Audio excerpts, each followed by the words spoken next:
Bom dia, meu nome é Tiago Cosmo, sou catequista da paróquia de Nossa Senhora, Rainha dos Apóstolos. E a partir de hoje iniciarei uma nova série. Vou falar sobre um assunto que é de extrema importância para todo membro cristão da Santa Igreja Católica.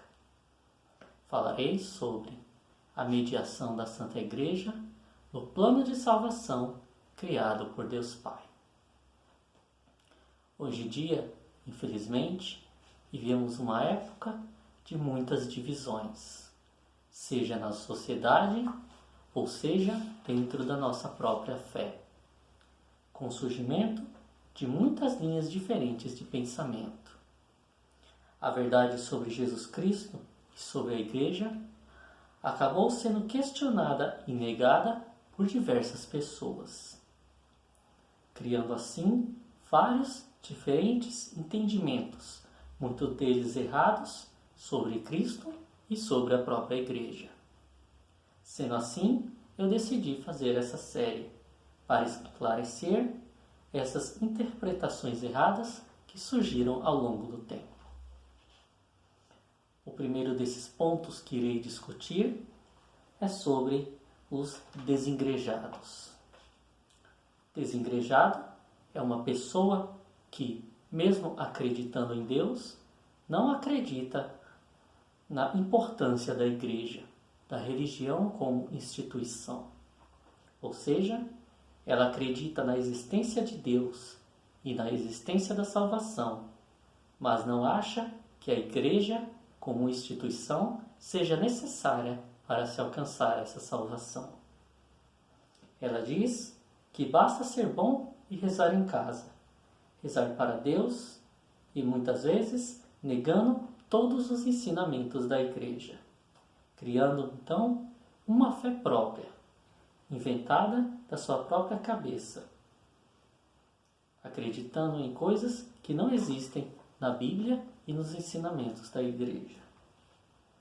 São as pessoas que acreditam em Deus, mas dizem não ter religião. Por que este pensamento, então, é errado? Primeiramente, Deus ouve a todos sim. Então, a oração delas é sim ouvida por Deus.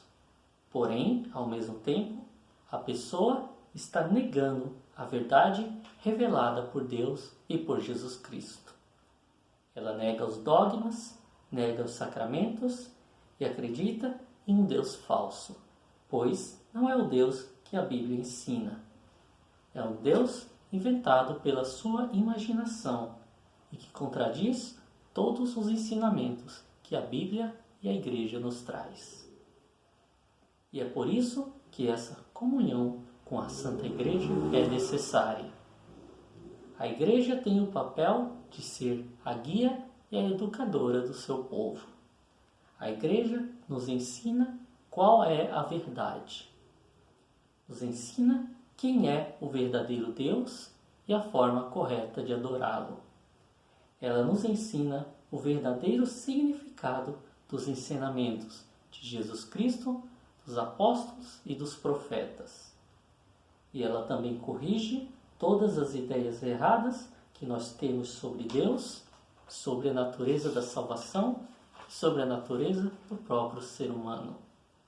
Pois existe sim um único Deus e uma única verdade absoluta sobre Deus. E se existe uma única verdade, existe também um único caminho. O caminho estreito, difícil, ensinado por Jesus Cristo, e não os muitos caminhos largos que eles pregam. Caminhos fáceis que são inventados pela imaginação do ser humano. E existe ainda uma outra questão, sobre aqueles que querem refutar a necessidade da Igreja como instituição. A questão é a comunhão das pessoas. São Paulo nos diz que a Igreja é o corpo místico de Cristo e é formado por todos os seus membros, tendo Jesus Cristo como a sua cabeça. Sendo assim, Alguns usam dessa passagem para argumentar que todos os membros da igreja, todos os membros fazem parte da igreja individualmente e que uma pessoa é uma igreja em si própria. Mas isso não é verdade. Pois uma igreja é formada pela comunhão dos seus membros e não dos membros individuais. Uma pessoa sozinha não é uma igreja. Assim como apenas um braço não é um corpo, apenas um pedaço dele. E sem o corpo não sobrevive. Da mesma forma, uma pessoa sem a igreja não sobrevive sem ela. E o corpo não sobrevive sem a cabeça, pois é a cabeça que dá poder ao corpo de pensar, de se mover e de agir. Essa cabeça é Jesus Cristo e ela é quem tem o poder de guiar.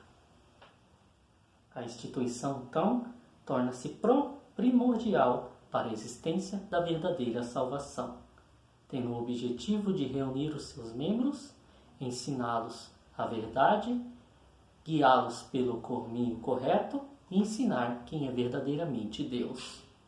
Aqueles que estão fora dela são como ovelhas perdidas e sozinhas não podem alcançar a salvação por si próprias.